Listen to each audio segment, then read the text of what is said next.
అంటే ఇది చిన్న యూనిలేటరల్ డెసిషన్ అండి. ఇక్కడ ఏం లేదు సార్, సింపుల్గా ఇది ఒక సినిమా ఎకోసిస్టంలో ఎగ్జిబిటరు, డిస్ట్రిబ్యూటరు, ప్రొడ్యూసర్ ముగ్గురు చాలా చాలా క్రూషియల్ అండ్ ఇంపార్టెంట్ పీపుల్ అండి. వీళ్ళందరి కన్సెన్సస్తో ఓ డెసిషన్ తీసుకుంటే అది పద్ధతిగాను that will be a good decision. కాకుండా ఊరినే మీ అందరికీ ఏం లాసులు వస్తున్నాయి మాకు అనవసరం, మాకేదో లాస్ అవుతున్నాం ఏదో అని చెప్పేసి మేము ఇలాగే వెళ్తాం అనేది కరెక్ట్ కాదండి. ఇప్పుడు అందరినీ కూడా కలుపుకొని అందరూ కలిసి ఒక కలెక్టివ్ మీటింగ్స్ వేసుకుని ఏంటి మంచి ఏంటి చెడు అనేది అందరం కలిసి మాట్లాడుకుని దానికి ఒక టైం ఫ్రేమ్ పెట్టుకుని దాని నుంచి వచ్చే ఏదైతే ఒక డెసిషన్ వస్తుందో అది ఫాలో అవ్వాలనేదే మా అందరి కోరిక అండి. అందుకే మేము క్లియర్గా మొన్న దీనిలో కూడా వీఆర్ అగైన్స్ దట్.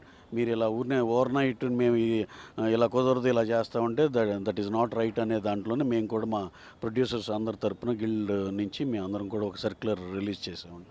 అంటే మళ్ళీ దీన్ని బేస్ చేసుకొని మళ్ళీ థియేటర్స్ని మేము మూవ్ చేస్తాం, థియేటర్స్ బంద్ స్టార్ట్ చేస్తాం, ఈ టైప్లో కూడా మాటలు వస్తూ ఉన్నాయి కదా. దాన్ని అది అలా నాకు తెలిసి that will not be possible with few individuals అండి.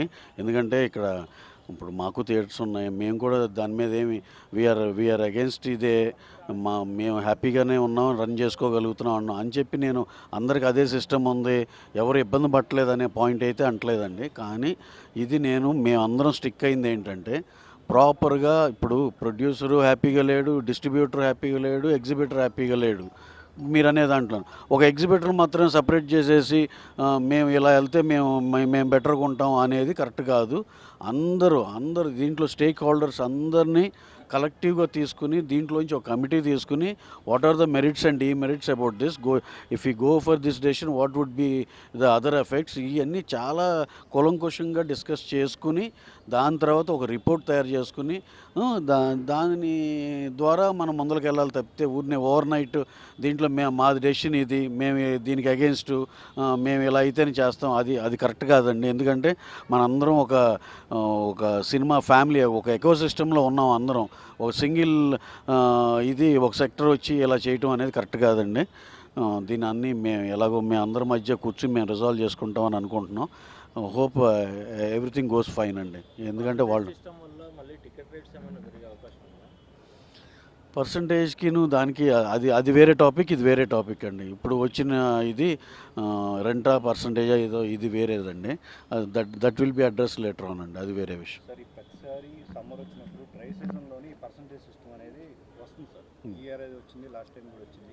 అంటే ప్రతి డ్రై సీజన్లోనే దీన్ని ఎక్కువగా పైకి తీసుకొస్తున్నారు. దీన్ని ఫిక్స్డ్గా ఏదైనా చేసే ఏర్పాటు కూడా ఏమన్నా లేదండి. అదే అందుకనే ఇప్పుడు అందరూ ఇప్పుడు మా అభిప్రాయాలు ఏంటో మేము కూడా తెలియపరిచాం కాబట్టి వాళ్ళు తెలియపరిచారు కాబట్టి ఇవన్నీ ఒక చాట మీట్ అవ్వాలంటే ఒక వయా మీడియాగా కొంతమంది పెద్దలు దీంట్లో ఇన్వాల్వ్ అయ్యి ఒక కమిటీ చేసి there is a procedure to be followed అండి. అదే ఫ్యూచర్లో అలాగే ఫాలో అయ్యి దీనికి ఒక సొల్యూషన్, ఒక ఎమికబుల్ సొల్యూషన్, అందరికీ మంచి సొల్యూషన్ వస్తుందని బలంగా నమ్ముతున్నాను. అంటే కొంతమంది ప్రొడ్యూసర్స్ కూడా లేదు పర్సంటేజ్ ఇవ్వాల్సిందే అని కరాఖండిగా, అంటే మీతో పాటు ట్రావెల్ చేస్తున్న కొంతమంది ప్రొడ్యూసర్స్ కూడా ఈ పర్సంటేజ్ ఇవ్వాల్సిందే అని అంటున్నట్టుగా కూడా బయట వస్తూ ఉంది. దానికి మరి అంటే మీలో మీరే ఐక్యతగా లేకపోతే ఇలాంటి లేదండి. అంటే నేను అనేది ప్రొడ్యూసర్స్ కూడా ఇలా అనేది ఎవరు నాకు తెలిసి 99% ఎవరు ఉండరండి. ఏమన్నా ఇక మన సినిమాలు చాలు ఇక వద్దులే మనం చేయట్లేదుగా అన్న వాళ్ళకి ఇప్పుడున్న ప్రజెంట్ పెయిన్ తెలియక ఏమన్నా అన్నారేమో ఎక్కడన్నా ఒకటియారా.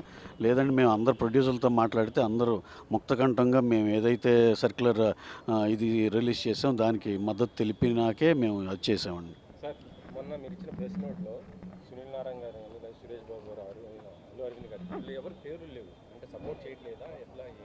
ఇల్లులో ఆ నలుగురు లేరు అంటే దేని గురించి అండి నాకు అర్థం అవ్వాలి ఒకసారి. ఇల్లు నుంచి వచ్చిన లెటర్లో అరవింద్ గారు, దిల్ రాజు, సురేష్ బాబు, సునీల్ నారాయణ వాళ్ళ సైన్లు వాళ్ళ పేర్లు లేవు.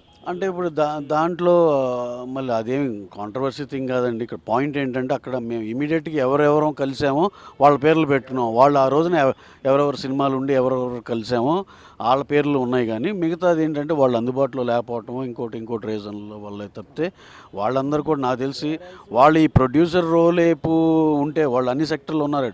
ఇటు ఉంటే కనుక definitely they would have understood the problem and మాకు సపోర్ట్గానే ఉండేవాళ్ళు అండి.